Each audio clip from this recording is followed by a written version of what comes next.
Alrighty, welcome everybody. Great to have you here, and we're excited about today's episode of Construction Tech Tuesday with Ed May and Amy Failla. And the Passive House Accelerator is a collaborative online platform for sharing innovation and thought leadership in passive house design and construction. We publish articles and interviews, produce weekly virtual confabs with passive house pioneers from around the world, and elevate the work and programming of the passive house movement's leaders, practitioners, and organizations through interviews, articles, social media campaigns, videos, and podcasts. Our aim is to catalyze zero carbon building by accelerating the adoption of passive house building. With our co-hosts Kevin Brennan, Sean St. Amour, and Mark Willey, we have launched Construction Tech Tuesday to share the technical, the technique, and the technology of passive house construction tech. Each week, we'll welcome guest practitioners to dive into the details of practice with the builder and the tradesperson as our target audience. We welcome folks from all corners of the construction and design world to join us each week. Tonight, we welcome Shannon Pendleton of Sanderson Design, as our guest co-host, and she'll be filling in for Sean St. Amour, who is out for his birthday. So we're really happy to have Shannon join us today. Welcome, Shannon. And co-hosts, please take it away. Thank you, Zach. And as we took it away, my screen changed. So let me pull it back up. Instead of introducing myself, but I'll be quick, Mark Willey, materials guy, U.S. engineered wood. I'm going to introduce our co-host. So Shannon, she's a CPHC. She has Sanderson Sustainable Design and specializes in residential design, reconstruction, and currently prefabrication. Began her practice in 2003 to pair building science with place, community advocacy, and historical context. She has much more to say, but I would rather that come from her. Everyone, please welcome Shannon. Thank you, Mark. Thank you so much. That was such a nice introduction. And thank you, Passive House Accelerator, for having me tonight. It is my absolute pleasure to be here. I want to give a shout out to my Philly friends and peeps, the Passive House group there. Many of you are on here, I can see, so thank you for coming. And I'm really excited for tonight's show.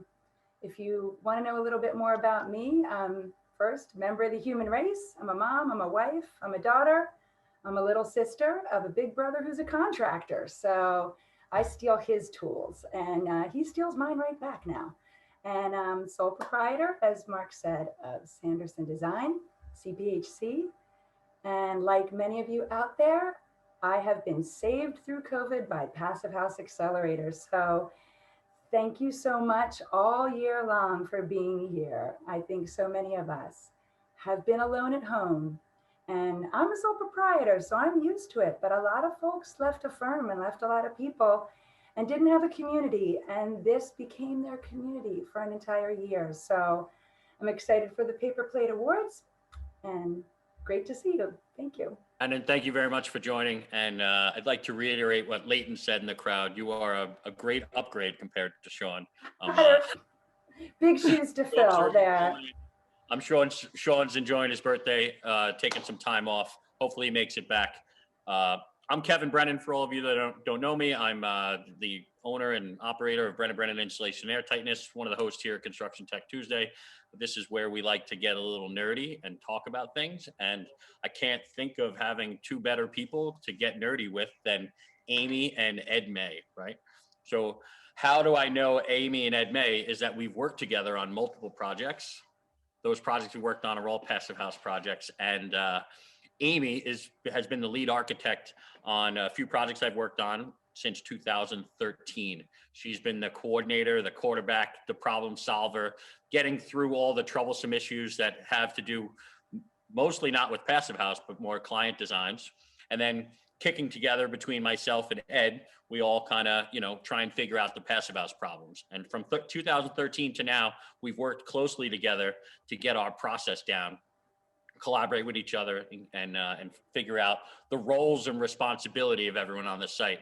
Myself as a specialty subcontractor, an air sealer, an air boss, an XO of air tightness, somebody that's beating the drum of passive house has has put me in a position where not only do I train the trades, but I also get called in as a consultant. And now let's talk about Ed, right? Ed May.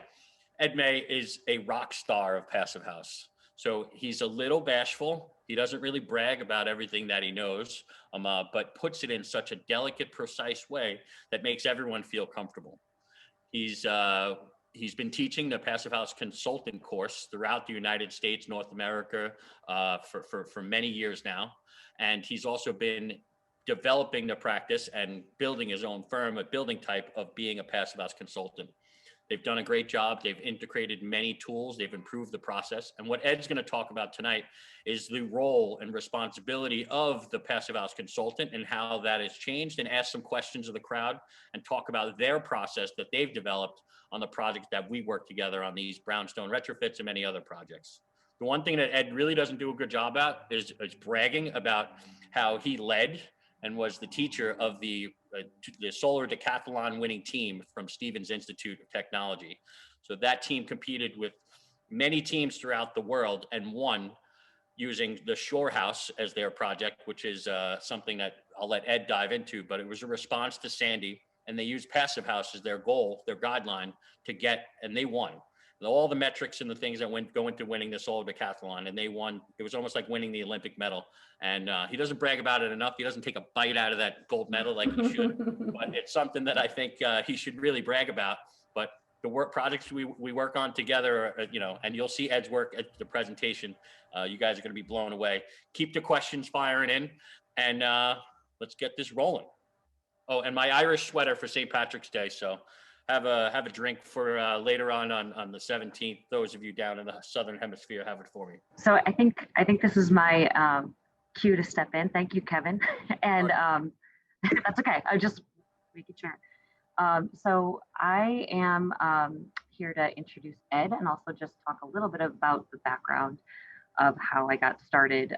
Ed May actually taught me, the class, and our entire office here at Baxt Ingui Architects, along with John Mitchell and Kramer Silkworth. So that was many years ago. And then Ed started working as a consultant with John Mitchell, and we've been working with them ever since. It's about like 2016, I think. And we were trying to count the projects that they've worked on with us, and I think it's at least 10 or more. And we have a lot, or maybe that many going on right now. It's hard to keep track, but I am gonna just share a quick couple slides just to show how we got started. So we at our firm at Baxt Ingui, we really have tried to create this Passive House collective network and really share the information with other contractors, with other people in our network, and especially during construction when we can really see things happening and talk about lessons learned.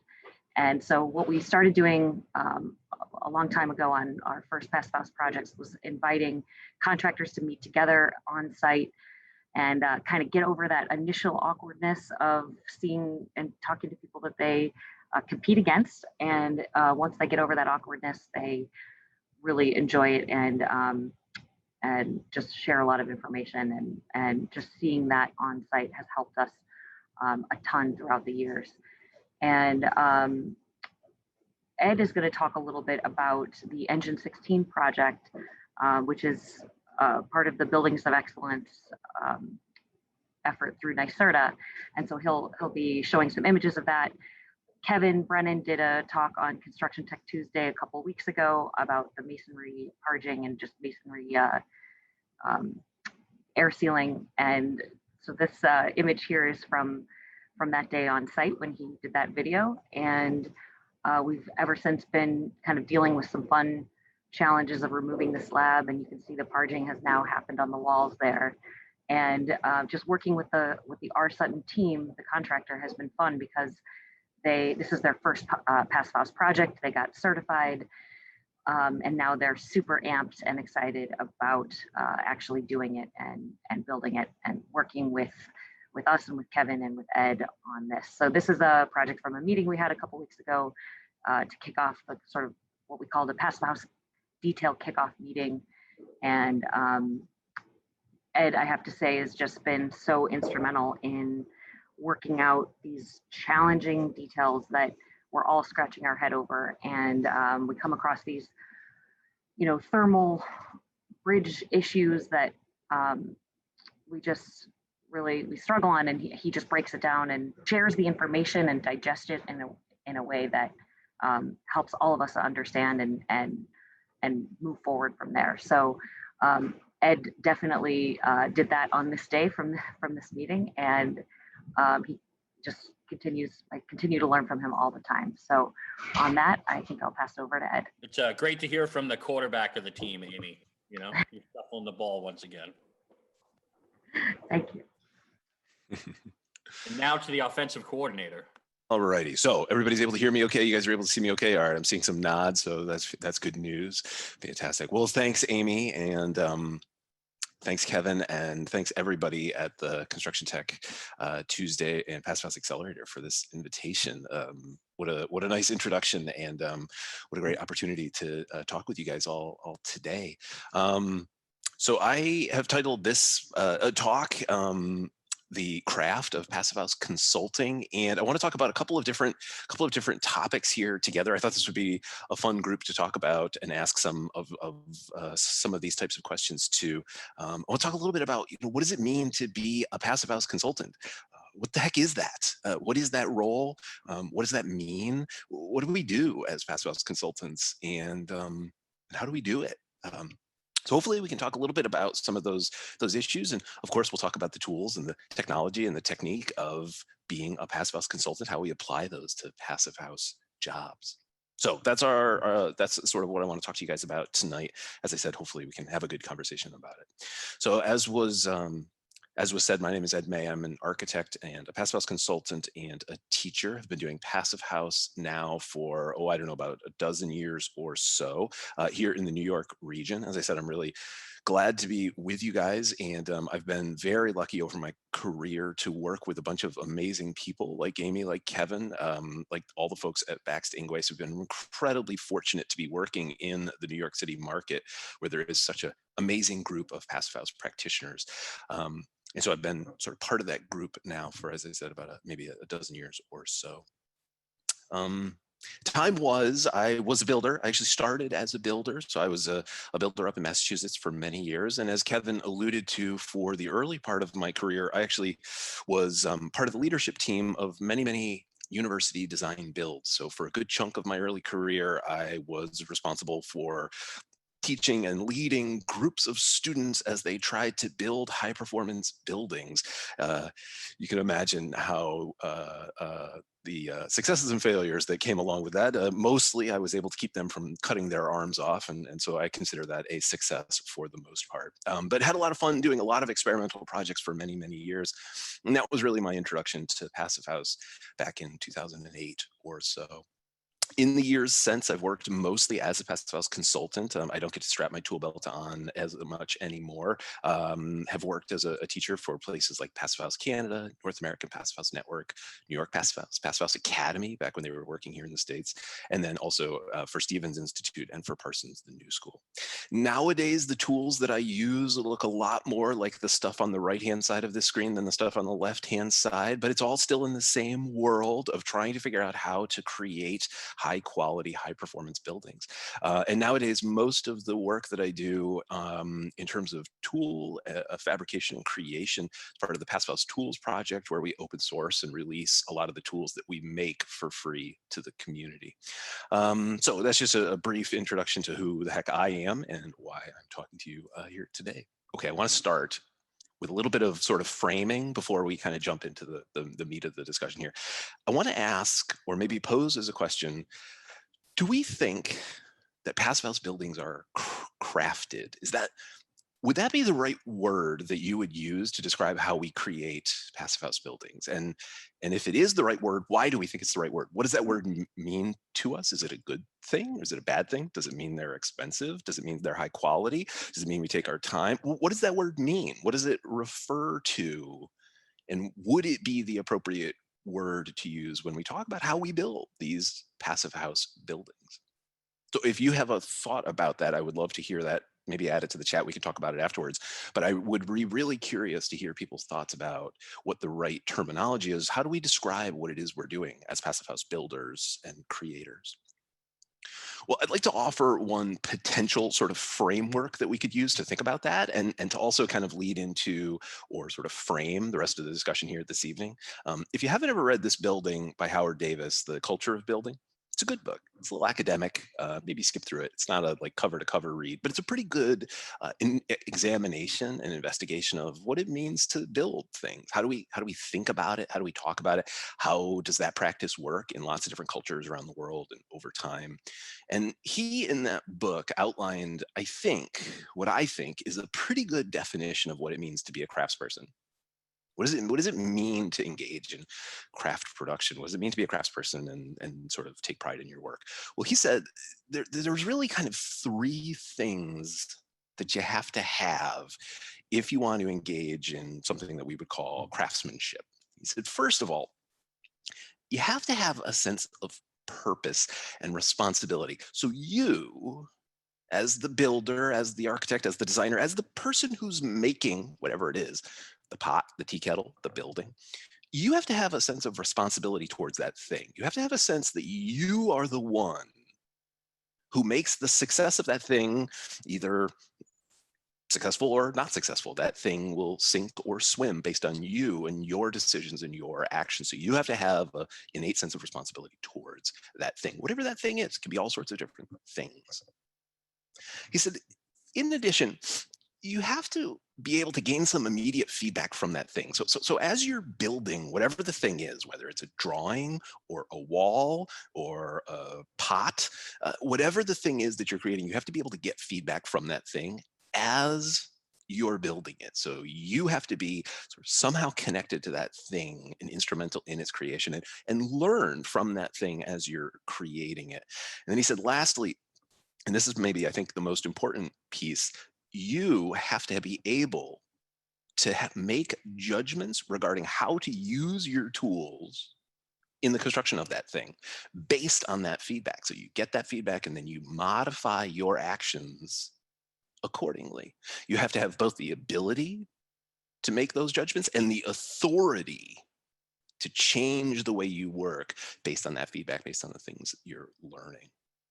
And I think if we kind of think about that as our sort of overall framework for how we conceive of the type of work we do, I think we can maybe judge whether or not what we do would be filed under the heading of craftsmanship or maybe something different. And again, I don't want to put a value judgment on it. I'll leave that open for us later on, whether that's good or bad or otherwise. But I would suggest that that sort of three-part framework or definition actually aligns pretty well with what we know about things like intrinsic motivation. If anybody's ever read Daniel Pink's work, Drive, he outlines what it requires to have intrinsic motivation in employees, in citizens, in all sorts of folks. And he identifies autonomy, mastery, and purpose. And I think that maps pretty well onto that definition of craftsmanship.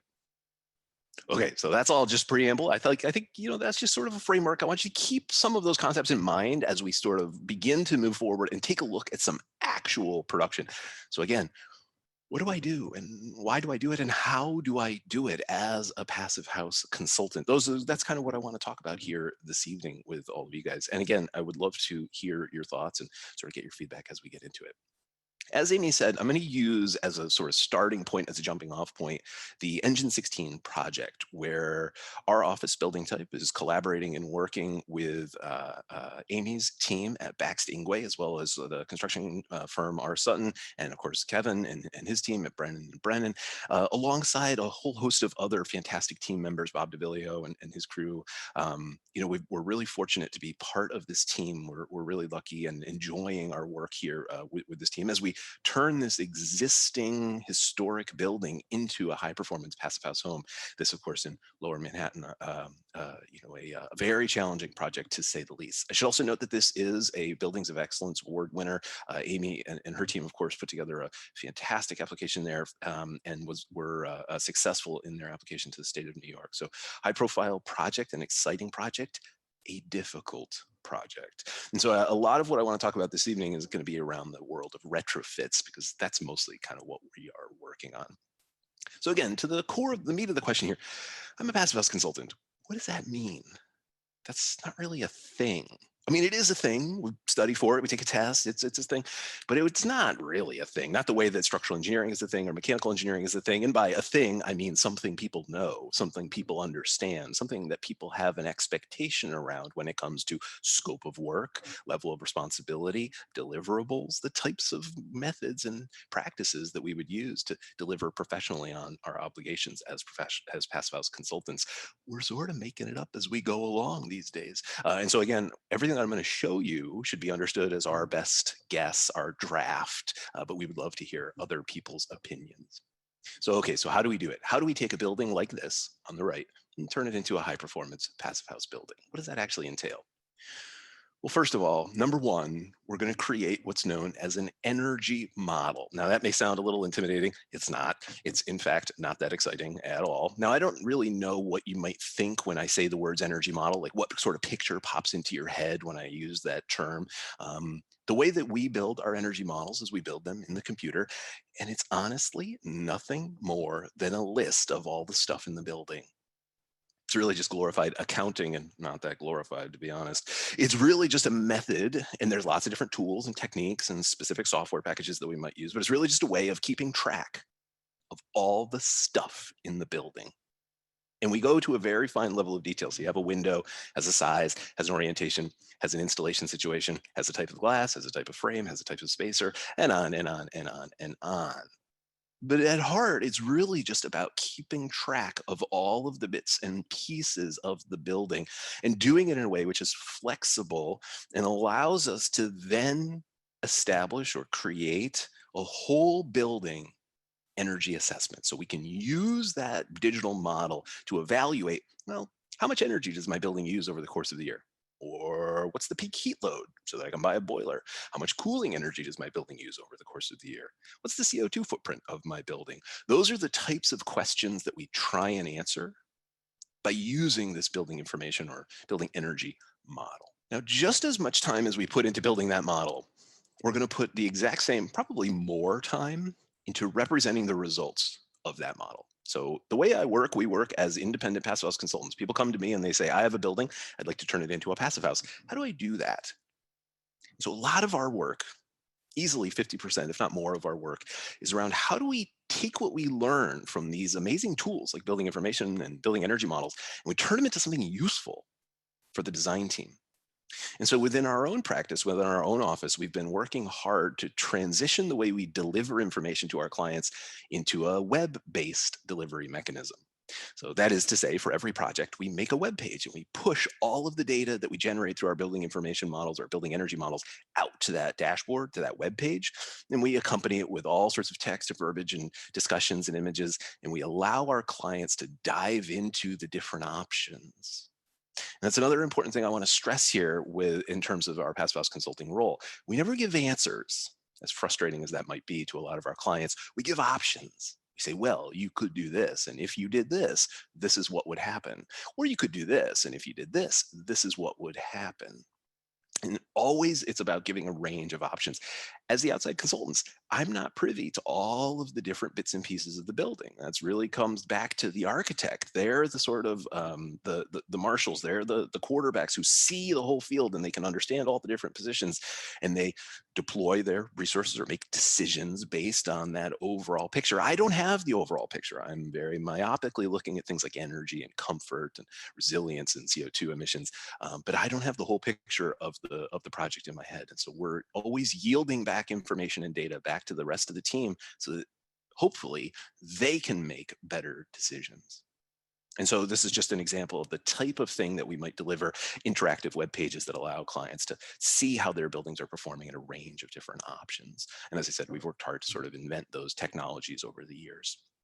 Now, at the same time that we might be looking at the whole building, so we might have a picture of the whole building, we're probably going to be zooming in to one or another different areas. So at the same time that we might be looking at total energy consumption or total CO2 emissions impact, we're probably going to be looking at things like thermal comfort as well. So everybody knows Passive House Standard is amazing when it comes to energy performance. It's just as rigorous when it comes to thermal comfort.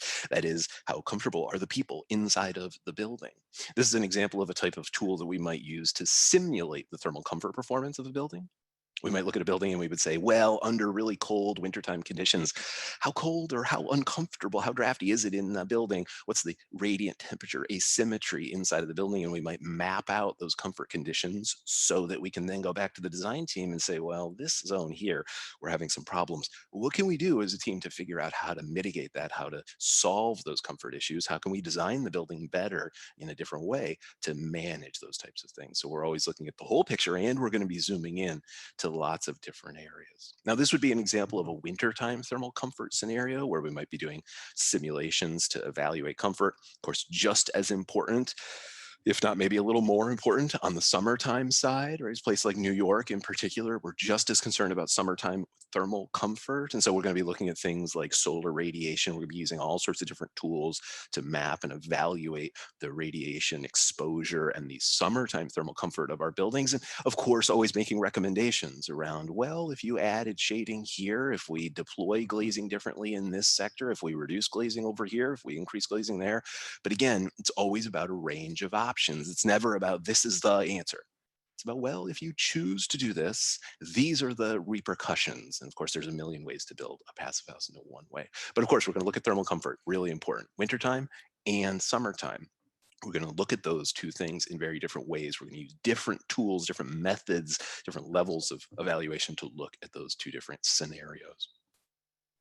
Now, at the same time that we will be looking at thermal comfort and overall building energy consumption, as I said, we're going to be zooming in different sectors. So one of the places where we zoom in and we evaluate at the same time that we're looking at overall building energy consumption is going to be performance of individual component elements. So we might look at, well, here's the overall performance of this wall type or this roof type or this wall or this floor type, and making recommendations to the team around levels of insulation, types of materials to be building, et cetera, et cetera.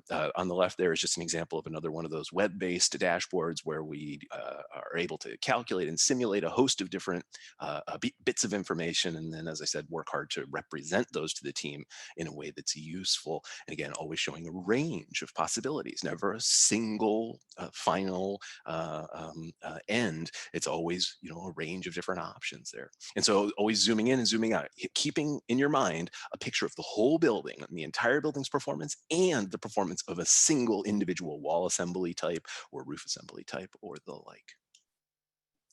Now, probably at a certain point, we're going to zoom in even another step further than that. And we're going to start to get into the details of how the building is really put together. Of course, you can't really decide on things like wall assemblies without thinking about details. And so it's always a back and forth, a sort of bouncing in between these different scales of analysis. The one thing that I want to say here is just that, we use a lot of different techniques to do this. We might get sort of two-dimensional drawings from something like a structural engineer, which is great. They have a really important role to play. I'm not very smart. I have a hard time reading those two-dimensional drawings. And so for me, I kind of need to see the picture. And so one of the things that I will always do, almost always do, is take those two-dimensional drawings and turn them into we call them vignettes, little 3D vignettes. I build the building one brick at a time, one piece of steel at a time. It's probably the only way that I can wrap my brain around some of these complex conditions that we have here. And then again, always interacting with our clients and trying to feed them useful information. Well, if you move the window here, if you drop this beam, we can take the wood across and we can get some insulation here. We can solve a thermal bridging problem or an air tightness problem. This particular detail here is one that Amy and Joey and I worked on over the summer together. I'm sure we're all familiar with sort of Zoom world now. In some sense, it's quite nice. We can all log on and we can model together in real time, push things around, move things around. And again, as I said, as the passive house consultant, I don't have the whole picture of the building in my brain. I don't know what type of alignments you're trying to achieve as the architect, what type of effects you're trying to get, what other conditions you need to keep in mind. So it's important that we do this type of work in a fluid way where we're getting information back from the architects and we're supplying back to them and sort of working collaboratively to figure these things out. Again, never about this is the answer, but always about, well, there's lots of ways we could do it. What if we did it like this? What if we did it like that? Now, and at the same time that we're doing all that, we're probably going to zoom in even another level here. You can see the pattern, I'm sure. So we're going to keep in mind the whole building energy model. We'll think about thermal comfort. We'll think about details. We'll think about assembly performance. And then we'll dive into the individual construction detail. We might deploy a different type of technology, like a two-dimensional heat flow simulation tool. We would do that in order to calculate both the total heat flow through the junction, so things like psi values, which are an important part of the building energy model, but probably more importantly for our purposes, things like condensation risk.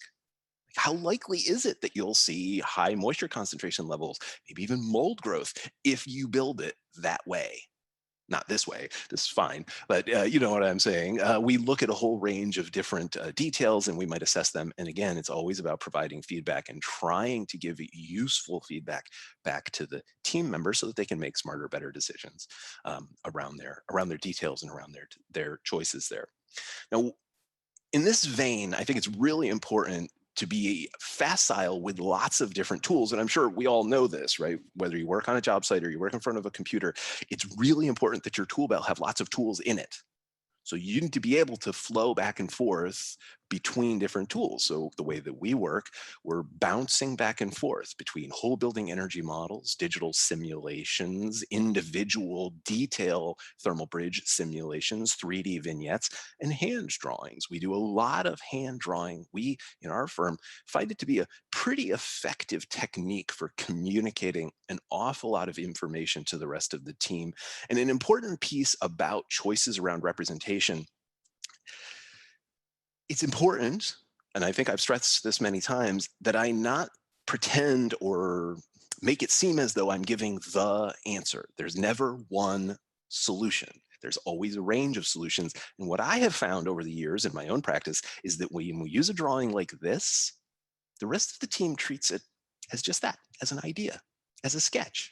Not as a final completed a detail that can never be changed, but as something open to interpretation and editing and revision.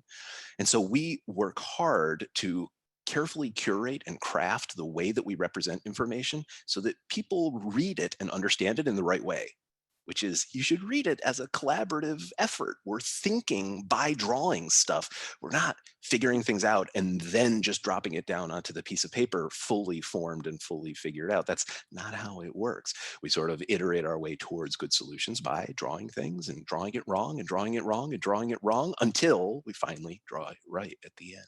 And again, we're always bouncing back and forth between things like hand drawing and 3D modeling and digital simulation tools. When it comes to those types of representation, I would also say the other thing that we're always keeping in mind is the timing and the phasing question. I'm not going to pretend that we have a great grasp on how to do this yet, but it's something we think about a lot. You know, when it comes to construction, when it comes to actually building these things successfully, we all know that sequencing and phasing is just as important as the final product. And so it's really, really critical that we think about, well, how are these things going to be created? How are these things going to be put together? Not just what does it look like when it's all said and done. And we need to think about how are the build teams going to actually put this piece first and then this piece next, and how is that piece going to get held up while this other piece is coming in underneath it. And so we always are trying hard to think about the phasing question when it comes to these types of things. And we try to adapt our drawings to suit. I think all of us in the architecture side have a lot to learn from things like IKEA drawings, Lego instruction sets, you know, those types of documents that can communicate an incredible amount of information with almost no words. I think should be a real source of inspiration and places that we can cull from and pull from as we think about what types of drawings we want to deploy for our teams and how we want to think about these things. And then lastly, we might be zooming in all the way to the level of course, things like airtightness connections and what type of tape are you going to use to connect this piece to the next piece? And again, always thinking about phasing. Right? If you got to think about how the layers are getting put together and what comes first, and make sure you have prepped the team and the team is prepared to think about, well, okay, if I'm going to put this in, I have to have a flange sticking out so that later on I can connect back to it. You know, that type of anticipatory work is really important when it comes to these types of high performance passive house buildings. Can often make the difference between a successful blower door test and an unsuccessful blower door test. So thinking really rigorously and very hard about air tightness, but again, always in a sort of back and forth way with the rest of the team members, always thinking through our drawings there. Now, how do we deploy all this stuff? How do we get all this stuff in front of the rest of the team members? Well, as I said, that's a challenge, and admittedly something we are still working on trying to figure out. But I will say we've had a little bit of success with this web-based delivery method. Why? Because all of these guys are working off their phones nowadays. I'm sure we've all been on job sites where somebody dug up a drawing out of their email inbox or surfed the web to find some spec or something while we're standing in a meeting. Absolutely, that's the way the universe is trending, especially on some of these kind of medium to smaller residential projects. Yeah, maybe it's different on large commercial projects. You have a little more sort of controlled process there for doling out different drawing sets. But for a lot of the scales of buildings and types of buildings we're working on, it's a very common thing to see a guy up on a ladder or up on scaffolding, pulling up your drawing on his phone and working off of it. That's not abnormal at all. So we try and accommodate that. We try and deliver the right information to the right people at the right time, make it easy for the people to find, for the team members to find the products that we're specing, put it in a web page so that you can link directly to the product that you're specifying. We've tried to do all sorts of different methods there. I'm not gonna say any of them are a slam dunk. You know, it's always a work in progress, but something we struggle with to make it as easy as possible for all the team members to get the right information at the right time. It's something we think a lot about and trying lots of different techniques to sort of figure that out. Now, the last piece here in terms of our overall sequence is just all the on-site work. So as I've said many times, we're always back and forth working closely with the whole team. It's a whole team endeavor. And so we spend a lot of time out on job sites, not nearly as much as I would like. You know, I spend a lot more time sitting in front of my computer these days, especially the last year, than maybe I would like. But, you know, we try and get out on the job site as much as possible. And again, it's important to us that we have the right attitude, the right frame of reference when we're on the job sites. We're just a member of the team. We're not there to police anything. We're not there, you know, we're just one of the team members, and we're trying to figure out solutions, and we're trying to work collaboratively with the rest of the team. We might have some different tools. You know, we deploy things like these digital simulation tools in a slightly different way, but that's not that different. Every team member has their own particular tool set that they deploy, and every team member has an important role to play when it comes to the creation of these types of things. So lots of on-site work, lots of collaboration, and in particular, when it comes to these retrofits, there's a lot of figuring stuff out in the field. We'll come back to this in a few minutes, but it is true that with these retrofits, there's a lot of figuring out a detail on site, because that beam that you thought was there isn't actually there. It's actually over there. There's all sorts of stuff like that that happens in these retrofits. It's not uncommon at all. So coming up with on-the-spot solutions is hugely, hugely important. And being able to work collaboratively with the whole team is critical. As I've said several times, I like to think through drawing. So when it comes to things like site reports and, you know, doling out information, it's often in the form of drawings. We use drawings very heavily to try and communicate information. You know, it's the medium that we prefer to work in, and they are almost never perfect. We love these kind of sketches because, again, they sort of indicate that something is in progress. It's not about, you know, some fully formed, worked out, a complete solution. It's just it's a draft, and it's an idea. And if something is different, or you have a different idea, let's talk about it and sort of let's work through the issues together. That's our sort of, oh, whoops. So is that, does that all meet the definition of craftsmanship? I don't know. We can talk about it afterwards. I have no idea. But I think, you know, we try our best. It's something we take seriously and we think about. I think we should all, and we try to think about how we do our jobs just as much as we think about the sort of final result of our jobs. You know, the process matters, and the way you sort of carry yourself in the world, and the things you say and the things you do matter just as much as the things you create. The one sort of final thought there that I'll leave you with when it comes to those types of issues is just to go back to that Howard Davis building, the culture of building there. In addition to his definitions around craft production and craftsmanship, he had a really good sort of section around what he defined as a healthy building culture. He also defined unhealthy building cultures. But he defined a healthy building culture as a particular culture where there's a widespread sharing of building knowledge. You know, the knowledge about how you build things, how you put things together. That information should be widely shared across lots of different disciplines, lots of different people. And lots of different people involved in the production of buildings should have the ability, the authority to change those rules of building when appropriate, when needed.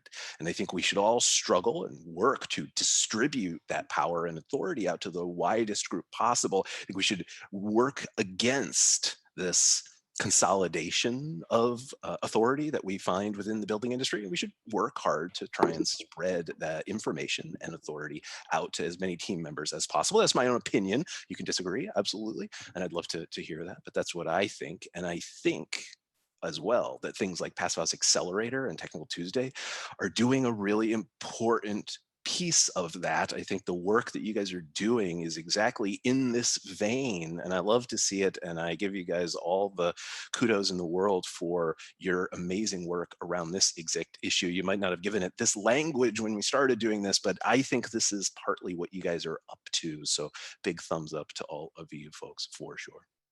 So then the very last thing, just the last parting thought here before I promise I will shut up. When it comes to process, I think what we are observing in the retrofit industry in particular is that we're moving away from a linear design process or a linear production process where we design something, we figure it out, we engineer it, and then we go build it.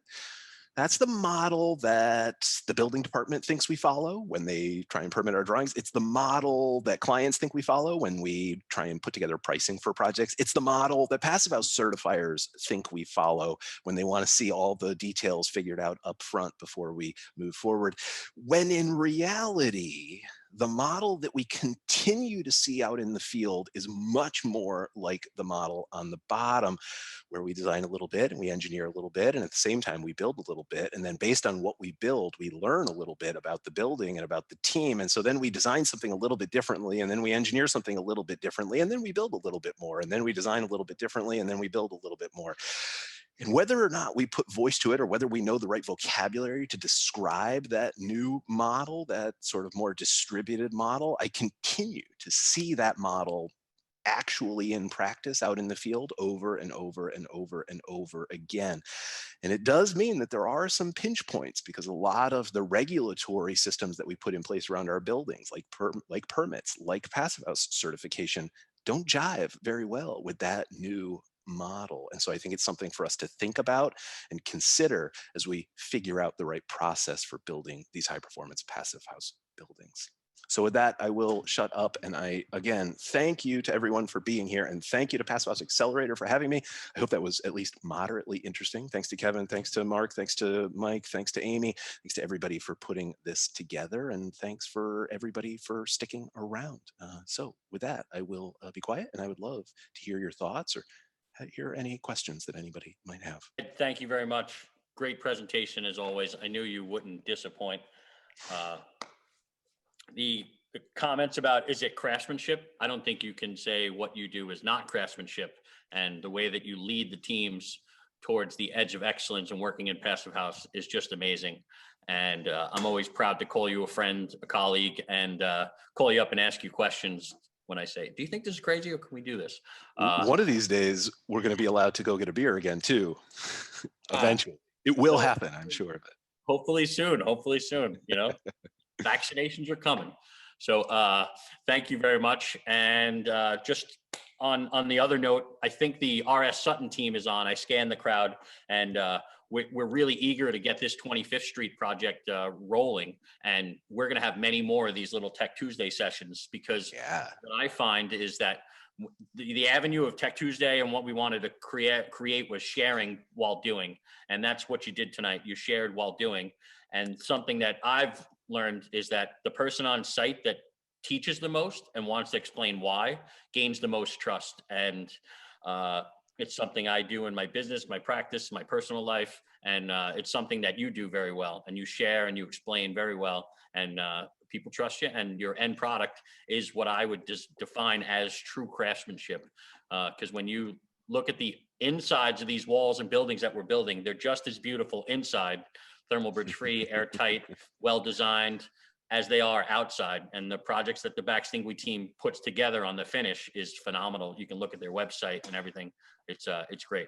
So do we have any questions? Ed, do you have any comments on that?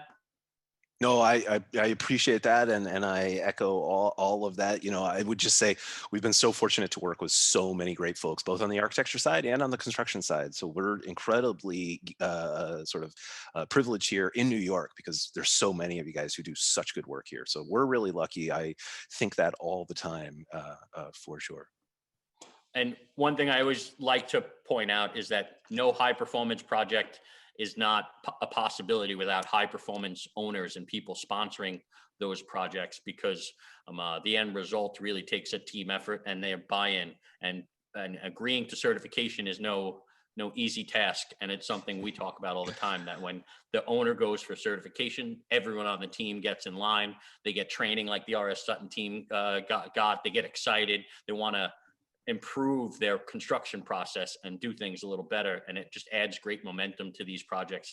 It's one of the reasons why I enjoy putting my boots on and working on these projects, because that's, no one puts their boots on wanting to do a half-assed job, you know. But when everyone's gauging towards excellence and not cheating the blow a door and beating the last blow a door and talking at the contractor collaborative about, hey, we got 0.6 on a retrofit last project, you know, what'd you guys get? So it's always fun. Agreed. Absolutely. One thing to point out on the 25th Street project is we're going to be doing Marcel named it last week, the Passive House Office, where we'll be making the construction office the on-site mock-up that's going to be tested with a window and a door. And that's where we're going to have meetings, and it's going to be a great on-site process of making sure that everyone on the team knows what we're building. If they have any questions about it, we bring them to the mock-up. We show them how it's built, and it's a great from aesthetics to show the owners what it's going to look like. It's great for new people joining the team. We can explain it to the electrician, the carpenter, the low voltage guy, everyone that comes on the site. Don't make any holes in my wall, all right, please. So all good, and it'll be tested. We'll know the leakage rate of it, and we can show some difficult thermal bridge details. Fantastic. You have to, because you have them all drawn and simulated in your program. Cool. So Shannon, you have some questions keyed up. Take it away. Thanks, Mark. First, I just have to thank Ed May. And really, I have a million questions of my own that I'm going to save for later for the after hours. But what a great presentation, Ed. Thank you. I can see why your students must just love you. The first question is from Susan Rowley. Susan, are you ready? Sure. Thanks for that. That was fast and furious and terrific. Thank you, Ed. So I did have a question, and I think Trevor might have answered it, but I'm just going to check that Trevor, it was the tool that when you were showing the thermal comfort, the visual in 3D, Trevor suggested it was Ladybug tool. Is that right? Is that what you're using? We use those tools very heavily. Yep. I'm a big fan of those tools. I think they're great, and those are a core piece of what we use to do thermal comfort evaluation in winter or summer. Yep, that's right. Cool. Okay, that was my question. Thank you. Sure. Thank you, Susan. Ed, I realize why I don't get any voiceover work. You must steal it all. Excellent. Excellent. The chats were filled with your impeccable radio voice. So certainly have a face for radio, I can tell you that. Yeah, stop it. No, it was great. And so many of the slides you shared with us last night in the run through with Amy and Kevin and the crew, I found myself going back to them all day, waiting for you to present it again tonight. And I have questions on those, but I'll save those for the after hour. Someone sent a question, Ed, but they prefer to be anonymous. We don't normally take anonymous questions. That's all right. But this question was, Ed, what can architects do better for their passive house consultants? Wow, that is a tough question. Oh man, I would like to hear some of the architects' opinions on that as well. I think in general, this may be going to be a disappointing answer for everybody, but in general, most of the problems that we see in the passive house process can be solved using the same tool that solves almost all problems. Use your words. Say it out loud. Don't keep it to yourself. Don't hide it. Don't be embarrassed about it. Don't feel weird about it and try and pretend it never happened. Say it out loud. Just say it and tell us about it. And then we can move forward and figure out a solution to it. And of course, that's the same answer for most of life's problems. But yeah, use your words. Say things. Tell us. Keep us involved. Don't hide the ball. And don't wait to show us things until you think it's all perfect.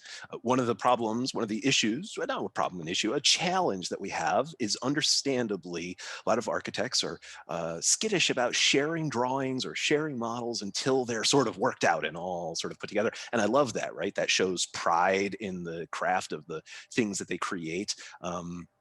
We need to see things earlier, quicker, faster. I know it's only half baked and half drawn, but you got to share that with us quicker and faster so that we can work together as a team to figure out these solutions. So that would be probably my main answer there. Is just we need lots more wider and more rapid sharing of information and collaborative mindset. And I would guess you would also say, and from the start, as things comes up, right? Don't just pass it along and come back to it. Keep it fluid. Yes. Right. Yes, absolutely. There will be ebbs and flows, right? But try to keep it fluid from the first drop. Yeah, that's right. That's right. And I guess that would be the other thing. One thing that we observe, and I don't know if it's a generational thing. I'm not sure. One thing that we observe with a lot of folks is that they treat the drawings as though somehow the problems were figured out and then the solution was written down on a drawing. And it's just not the way that I treat drawings. It's not the way I think about projects. The drawings are always ugly when they start, and then we work to make them better over time. You have to treat the drawings as a work in progress, as a way of thinking about things, and sort of and use them in that vein to figure out problems, and not think about them as like, oh, this is like a record of, I don't know, I figured out the solution some other way using some other tool, and then I recorded it in my drawings. That's not how it works. You figure it out as you draw and as you realize that, oh, I forgot a piece here, or, oh, this isn't going to work. And I think myself, along with other people, picked up on Amy in the audience nodding her head as you gave that answer. Shannon, back to you. Yeah, Ed, that is great advice. I think so often we think we're supposed to solve these problems first. And when you made that observation very early in the presentation, that you don't know what the building is going to be yet, and you start to put these things out there to the team, I think that's a great way to help them get comfortable with doing it too. So way to show by doing and teach by doing. We've got some questions from Ingrid Green. I think there were some that were answered by Kevin already, but Ingrid, would you like to ask one of your questions?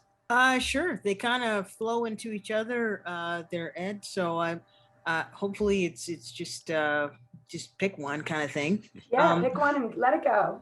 Yeah, I was asking if there is a particular platform like Procore or Buildertrend, but there's another way of looking at it, which is a library of on-site photos. And there's also another way of looking at it with mock-up details. And maybe all three work together as a collaborative way of solving things or working together. But is there one of those three that has proven most effective? Great question. Yeah, that's super interesting. I don't want to pick on, thank you, Ingrid. I don't want to pick on any particular software, but I'm going to. I've never found Procore to be that useful. And I think the reason that I haven't found it to be useful is the lack of curation. And I think this is maybe like a bigger problem. There's a ton of information in the universe. What we need more of are librarians, people who sort of select the right bits of information and sort of compose them together. We don't just need to get blasted with all 7,000 revisions of the drawing. We need somebody paying attention and saying, well, this is the updated version of the drawing. And I guess my issue with Procore has been, I just get lost. I get lost in the drawings. I can't figure out sort of what's the most recent, what's the current one, which is maybe just my fault for using it wrong, but I don't know. I think it might be more about how people use that technology and deploy it. Although it's immensely powerful, so there's a ton of potential there. It would be awesome if we could use it well and effectively.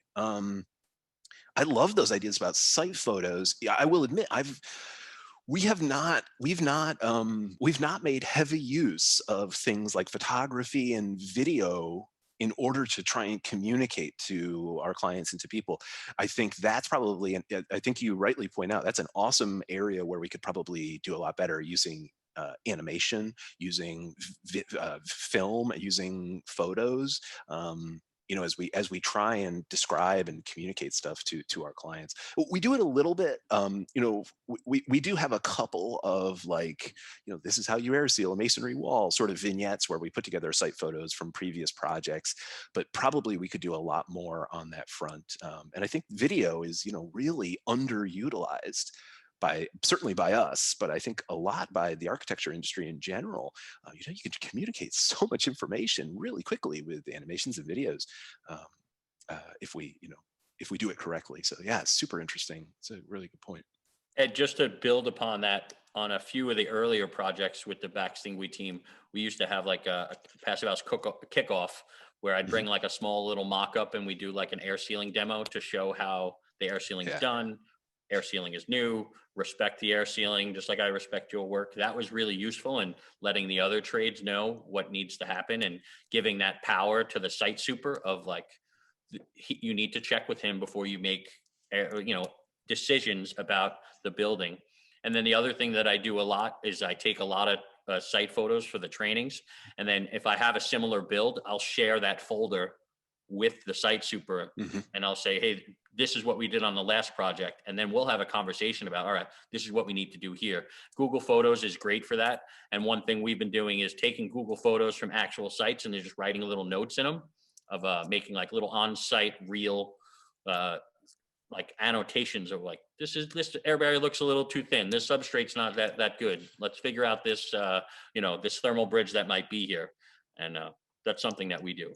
Yeah, I know. I've heard you talk about job aids in the past as well, which I think is a genius way to think about these things, right? If you have some sort of curated collection of posters or little placards that you put up around your jobs that get the information to the person who needs it right when they need it, which is when they're standing there at the wall about to do something. If they're presented with some useful information to help them do it better, like, that's an amazing idea, right? I mean, I would love to see more of that type of thing. Certainly we don't do a lot of that, and it's definitely something we could be working harder on, for sure. And it's something that is built upon through industry. It's the Japanese manufacturing process of Kaizen, where somebody at the work line rings the bell and says, stop, let's fix it now before we proceed. And to me, that person, which you guys will see in future shows, is the construction site supervisor, the person who has the responsibility to keep the schedule, the budget. But when they know the rules of the game and what not to do, then they ring the bell, they say, time out, let's figure it out. Let's make sure that the right people are being called and taught. So I think we're coming up on the hour. Zach, you wanna bring it home and then we'll hit it in the after hours? Yeah, absolutely. It sounds good. Thank you. So fantastic session so far, and all of these sessions and the work of Passive House Accelerator happens thanks to the support of our sponsors. So I want to give a big shout out to our founding sponsors: 475 High Performance Building Supply, Baxt Ingui Architects, Glavel Foam Glass Gravel, Minotaur All-in-One HVAC and Dehumidification, Mitsubishi Electric Train HVAC US, Partel, RDH Building Science, StoCorp, and Zola Windows. And our stakeholder partner is NYSERDA. Our patron sponsors are BR+A Consulting Engineers, Brennan Insulation and Airtightness, Innotech Windows and Doors, and US Engineered Wood, T-Stud. And if you would like to know how you can join these fine organizations in supporting the Accelerator, and we need your help, I'm going to share in chat now a link to Tamara Melnick, who can answer questions about that. I'm sharing her email address. So so please email her and if you're interested. Okay, so we've got lots of cool stuff going on right now. So the current episode of the Passive House podcast is an interview that I had the good fortune of conducting with Laura Nettleton of Thoughtful Balance. She is an amazing practitioner and wise person, and she's one of my mentors. And it was a great conversation, and certainly a highlight. So please check that out, and I will share that in the show notes right now. Check. Wow, I'm so organized. And now on to tomorrow. Tomorrow's a big day. It's St. Patrick's Day. It is Sean St. Amour's birthday. It is the 1-year anniversary of the Global Passive House Happy Hour. And it is a happy hour that will feature a presentation by Kim Welton about preserved wood foundations and passive house practice. And we're really looking forward to this presentation. We'll also be doing a little celebration at the beginning of the happy hour with some cool award winners and a little quick retrospective of what we've been through in the last 52 weeks and 51 episodes. We took one week off during that time. So please join us tomorrow. It's going to be fun. Next week, Construction Tech Tuesday, we have Cliff Chambers and Luis Garcia, 2 site supers in New York. Kevin Brennan will be speaking with Cliff and Luis about their site super insights. So please join us for Construction Tech Tuesday next week. And then the Global Passive House Happy Hour will feature In Cho talking about her PHI retrofit of a townhouse in Manhattan for the happy hour. And last but not least, we have a Passive House Component Spotlight. It's been a couple of months since we've had one of these. We're really excited to welcome Nick Shaw from 475. He'll be talking about materials and application for smart enclosure design. So this is going to be a rapid fire presentation from Nick, followed by interactive Q&A. So this is a great opportunity to bring your questions and get them answered about the different products that 475 has in its docket. So with that, thank you for listening, everybody, and I'll hand it back off.